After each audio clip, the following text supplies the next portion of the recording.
செய்திகள் தொடர்கின்றன. 1971ஆம் ஆண்டு பாகிஸ்தானுடன் நடைபெற்ற போரில் இந்தியா வெற்றி பெற்றதை கொண்டாடும் வகையில் வெற்றி தினம் நாடு முழுவதும் இன்று கொண்டாடப்பட்டது. அதன் ஒரு பகுதியாக சென்னை தரமணியில் உள்ள IIT ஆராய்ச்சி பூங்காவில் இந்திய ராணுவத்தில் தென்னிந்தியா பிரிவு சார்பில் நடத்தப்பட்ட நிகழ்ச்சியில் ஆளுநர் RN ரவி கலந்து கொண்டார். நிகழ்ச்சியில் மேஜர் முகுந்த் வரதராஜனின் தந்தை உள்ளிட்ட ராணுவத்தின் வீரதீர செயல்களுக்காக விருது பெற்ற வீரர்கள் மற்றும் அவர்களது குடும்பங்களுக்கு நினைவு பரிசு வழங்கப்பட்டது. மேலும் போரில் வெற்றியை குறித்த குறும்படமும் ராணுவத்தின் இசைக்குழுவினர் சார்பில் இசை நிகழ்ச்சி மற்றும் கலை நிகழ்ச்சிகளும் நடத்தப்பட்டன. இதனைத் தொடர்ந்து நிகழ்ச்சியில் பேசிய ஆளுநர், இந்த நாள் இந்தியாவுக்கு கிடைத்த வெற்றி நாளாகும் என்றும் இஸ்லாமியர்களுக்கென தனி நாடு வேண்டும் என்ற கொள்கை 24 ஆண்டுகளுக்கு பிறகு தோற்கடிக்கப்பட்டது என்றும் பாகிஸ்தான் உடைந்து வங்கதேசம் உருவானது என்றும் கூறினார். அனைத்து மதங்களும் அமைதியாக வாழக்கூடிய இந்தியாவில் பிரிவினைக்கு இடமில்லை என்று அவர் தெரிவித்தார்.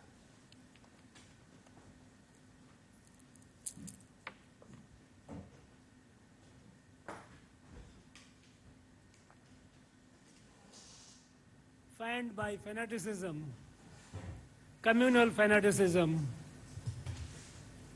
at that point of time it prevailed. But 24 years later, that ideology was pulverized, it was defeated.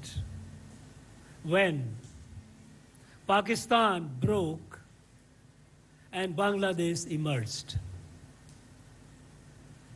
It's the victory of India, victory of idea of India, because it is this country